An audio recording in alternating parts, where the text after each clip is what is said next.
সারা বাংলাদেশে প্রতিবাদ জানিয়েছে।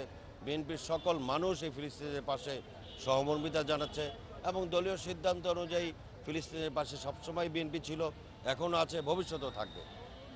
প্রসারিত রাস্তায় দাঁড়াবেন।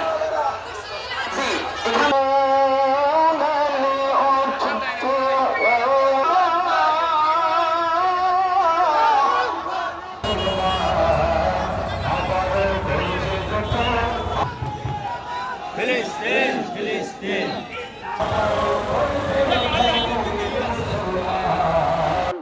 তারা যদি আজকে একত্রিত হতো, তারা যদি আজকে সবাই ওআইসির একটা প্রতিষ্ঠান হয়েছে, এই ওআইসির ভূমিকা কিন্তু গাজার পক্ষে তারা কোনো ভূমিকা পালন করেন না।